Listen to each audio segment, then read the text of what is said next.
Hey, this is Zulem Urbina, and tune into the relay for the latest news in boxing all around the world. Thank you for supporting myself and other female boxers. We truly appreciate it. Welcome to the motherfucking relay. We're covering today's top boxing news. Ow!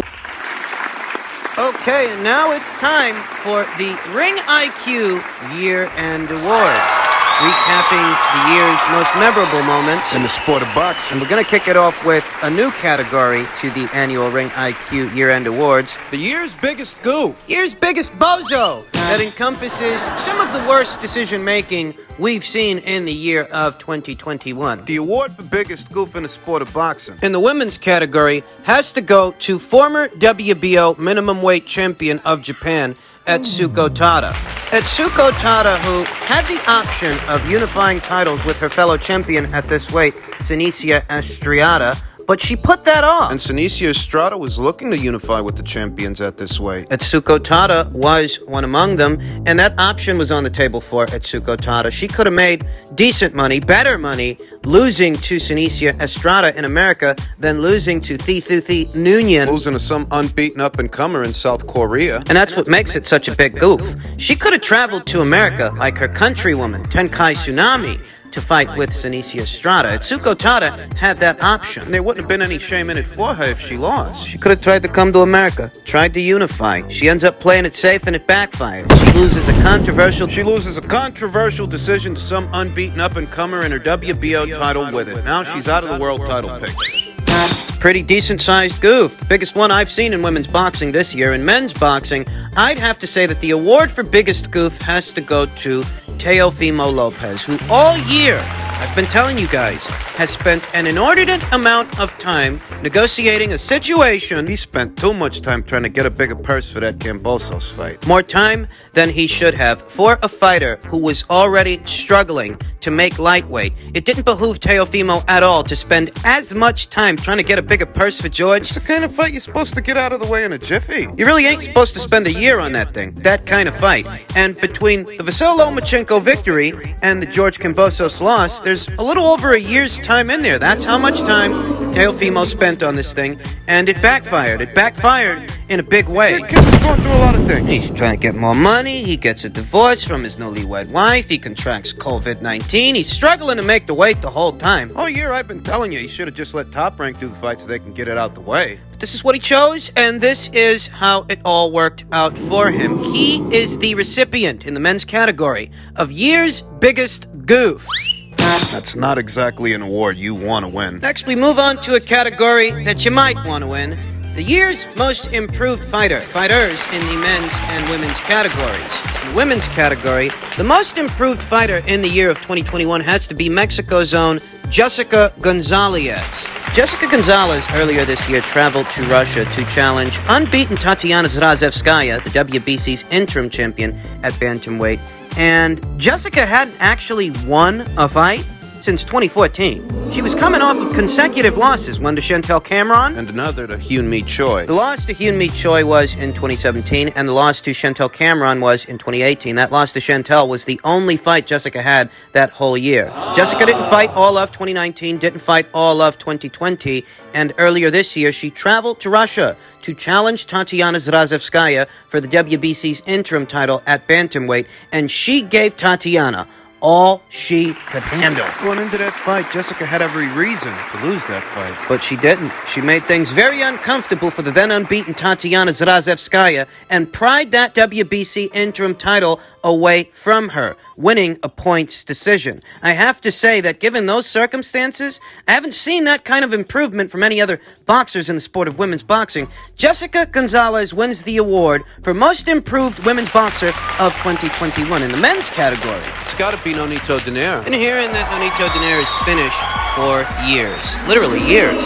Years after the Guillermo Rigondeaux fight, most people said that Nonito would never be the same after that fight, after he was outclassed by Guillermo Rigondeaux. The loss to Axeman, the loss to Farrell Crampton, but Nonito carried on. Nonito to date has given Naoya Inoue the hardest fight of his career.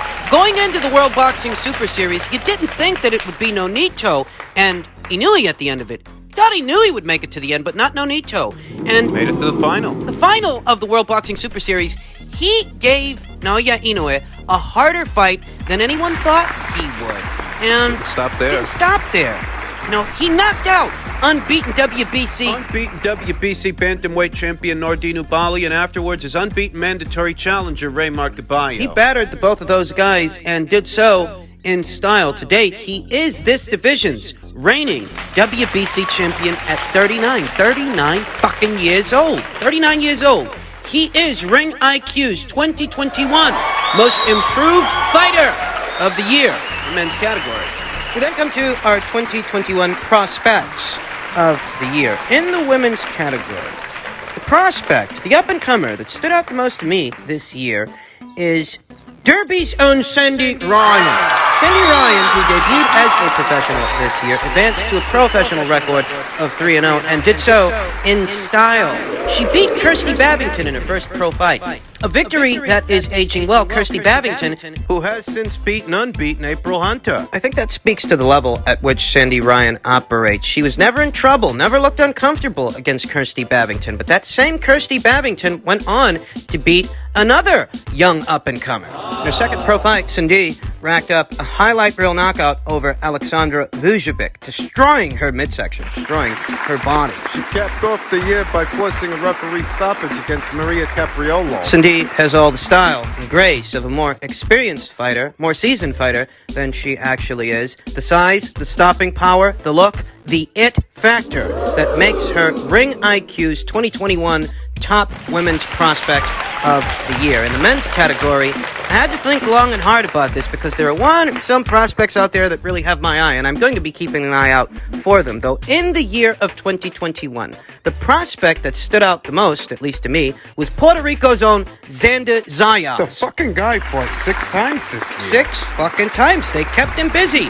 and he greatly benefited for it because he's getting that much more experience, that much faster. Every single time this kid got out there, Sporting a pro record of 12 wins, no losses, no draws with 9 knockouts. campaigning in the junior middleweight division. He's got the size, he's got the power, he's got the skill, he's got the look. I'll tell you something, there have been a lot of prospects that have come through that had the potential to become the face of Puerto Rican boxing, the next face of Puerto Rican boxing. And none of those guys. You know, I was never as excited about those guys as I am excited about this guy. This is the guy. I think this is the guy. The heir apparent to the Puerto Rican throne of boxing. That's the kind of ceiling that young Xander Zayas exhibits. And it's for this reason that he has been crowned Ring IQ's 2021 Men's Prospect of the Year. We then come to the category Performance of the Year, where fighters exhibited a level of skill, a level of talent that left a long-lasting impression in a particular contest, a particular bout. The Women's Performance of the Year, in the year of 2021, in my humble opinion, the award has to go to Chantel Cameron. Chantel Cameron, who this year, in her very last fight, became her division's unified champion when she locked horns with seasoned veteran and champion, the hard-punching Mary from Gary, Indiana, McGee. And it was a scintillating fight. Chantel Cameron came up against her most experienced foe, her most experienced opponent, her most dangerous opponent. Opponent that has the same kind of toughness, the same kind of punching power that Chantel has. And Chantel stayed in character. She stayed the dominant force that she has been thus far. I feel like she really separated herself from everybody else in that fight. It's not because the other fighters at this weight aren't good fighters. They're good fighters. Many of them are good fighters and champions. But Chantel, That girl's something else. the award for 2021's Women's Performance of the Year has to go to Chantel Cameron for how she performed against Mary McGee in a high-stakes, high-level unification match at 140 pounds. In the men's category, that award goes to Alexander Usyk.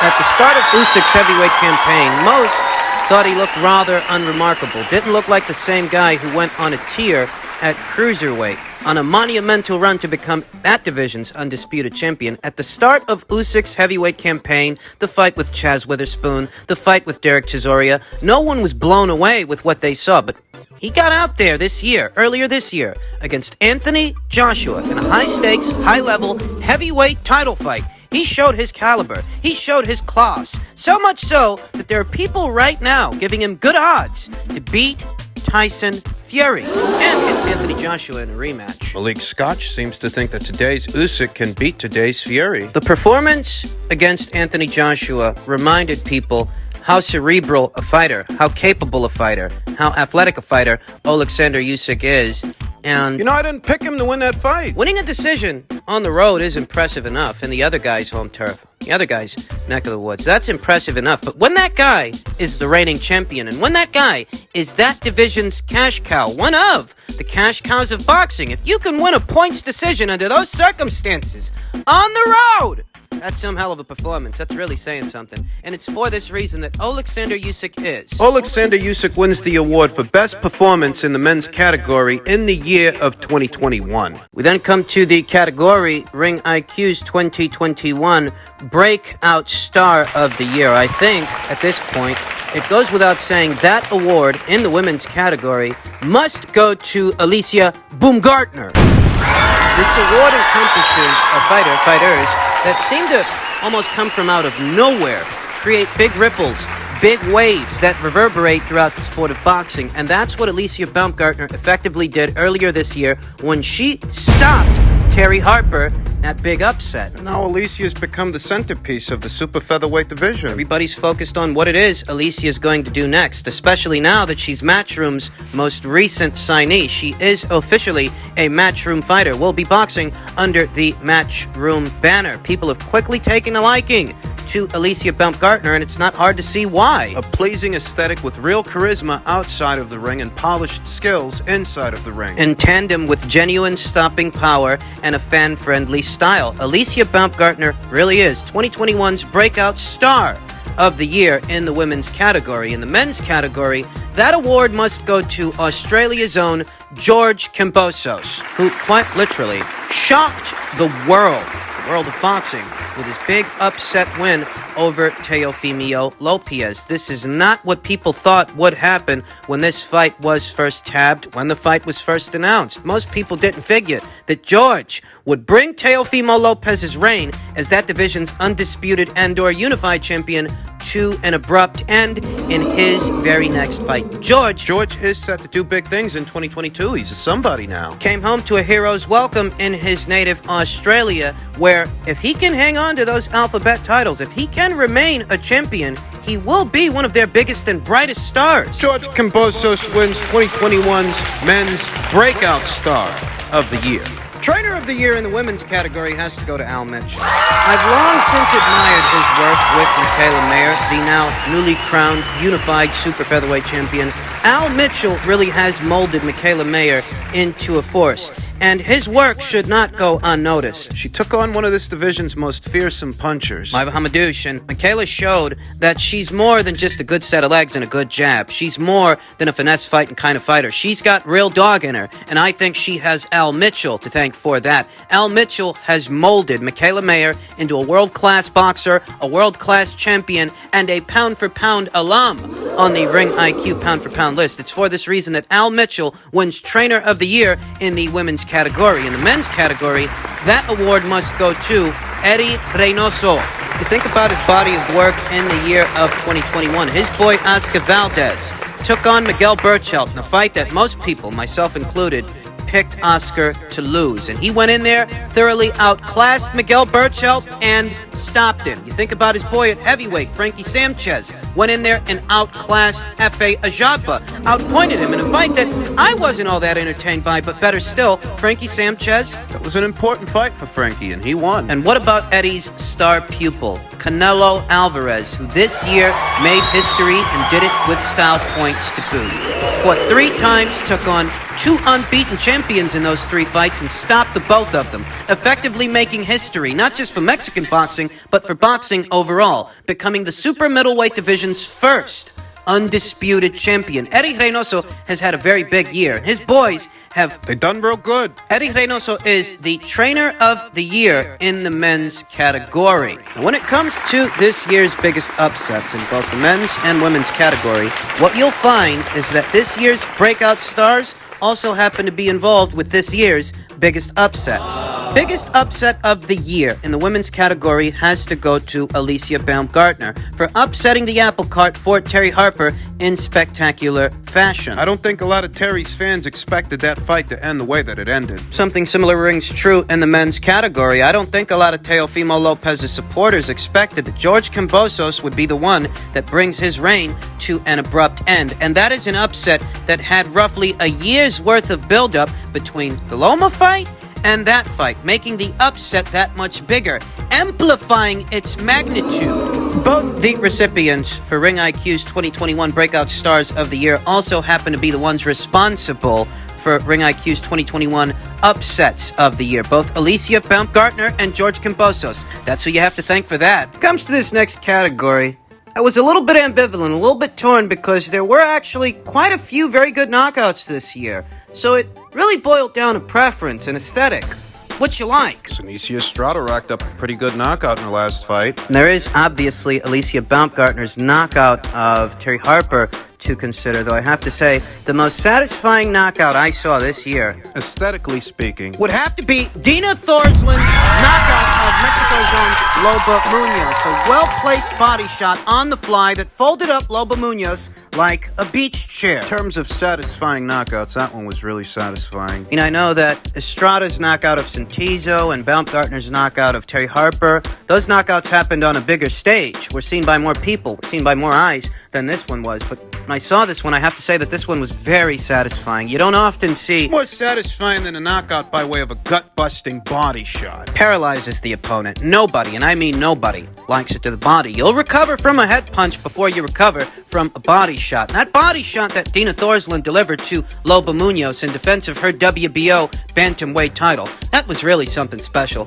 And that wins Ring IQ's Knockout of the year in the women's category. In the men's category, I don't think I saw a knockout more satisfying this year than Tyson Fury's knockout over Deontay Wilder in their third meeting, their third outing, the final installment of the trilogy. I have to say that, given everything that took place between the second fight and the subsequent third and last fight, Tyson Fury's knockout of Deontay Wilder brought a lot of things that needed to end to an end. Deontay Wilder's gripes and suspicions about Tyson Fury's gloves in the second fight. Remember, ahead of the third, he was A-OK with the gloves. They made sure to be thorough this time. Per Deontay Wilder himself, and he was A-OK with the situation, insistent that no one throw the towel, insistent that he be allowed to go out on his shield, and that's exactly what he did. There were a lot of good knockouts this year in both the men's and women's categories. So many popular media outlets out there, periodicals, vote this fight as their 2021 fight of the year. I don't agree with that. I don't feel that way. I've seen better fights than this one. It was this fight's conclusion that stood out to me. The knockout that ended the trilogy. I have to say, Fury's knockout of Deontay Wilder this year wins for knockout of the year in the men's category. It comes to fight of the year. In the women's category, 2021's fight of the year, as far as Ring IQ is concerned, that has to go to Michaela Mayer and Maiva Hamadouche. That was an all-out brawl, a shootout from the opening round to the final round. Both women went out there, both champions, gave it their all, and I know that the scoring... Maiva didn't get enough credit for her work. But given that fight's aesthetic and how all the action played out, that fight is Ring IQ's clear winner, women's fight of the year. In the men's category, I have a not-so-popular choice. I saw a lot of people going with Wilder versus Fury 3 as their fight of the year. But my fight of the year, as far as I'm concerned, was at the lower weights between Chocolatito and Juan Francisco Estrada. Two more skilled, high-quality operators, in my opinion, than either Tyson Fury or Deontay Wilder. There was always a skills gap between Tyson Fury and Deontay Wilder. That was evident in the first fight, evident in the second fight, and evident in the third. Whereas both Juan Francisco Estrada and Chocolatito, the both of those guys are high-quality operators with not much between them. And they fought a fight at a much higher level, in my opinion, and a more pleasing aesthetic overall. And Wilder and Fury did. Don't get me wrong, Deontay Wilder versus Tyson Fury 3, that third installment, it had its moments and it was entertaining, but We saw it already last year. we did. For my money, Chocolatito versus Estrada 2 was a more aesthetically pleasing fight, fought at a higher level between two quality operators that don't have much between them. And it's for this reason that's Ring IQ's 2021 Fight of the Year. Now, when it comes to Fighter of the Year, A lot of people are divided when it comes to this. I saw some people picking Katie Taylor. I saw some people going with Amandia Serrano in the women's category for Women's Fighter of the Year, and I'm not sure why. I even saw some people picking Clarissa Shields, who, unless I'm mistaken, only fought once this year. Better still, everybody has their choices, and I have mine. My selection for Women's Fighter of the Year of 2021, has to be none other than Senicia Estriada, because Senicia was either just as busy, if not busier, than some popular fighters out there, just as busy, but she, unlike them, fought 2 active reigning world champions in 2 separate weight classes and beat them both in style. Capped off the year with a scintillating knockout. She became a champion at 2 weights and still found time to knock somebody's fucking head off. And that was all this year. 2021 has really been a big year for Senicia Estriada, and it's for this reason that she, above all others, is Ring IQ's 2021 Women's Fighter of the Year in the women's category. In the men's category, it's a lot more simple. It's Canelo Alvarez and no one else. Canelo Alvarez, who this year alone, fought 3 times. He's busier than his contemporaries against better opponents. Fought 3 times this year, took care of 1 mandatory and 2 unbeaten champions, both of which he stopped, whilst breaking the indoor record for attendance in this country. En route to becoming the super middleweight division's first undisputed champion. He made history on 2 fronts this year. Broke the indoor record for attendance, became the first super middleweight undisputed champion, making history not just for the division, but for Mexican boxing and boxing overall. Canelo Alvarez, as far as I'm concerned, is the clear winner for Fighter of the Year in the men's category. Let's see if he has just as big a year in the year of 2022 and what is to come for him. That wraps up this year's Ring IQ Year-End Awards. Drink responsibly, drive safely, and Happy New Year.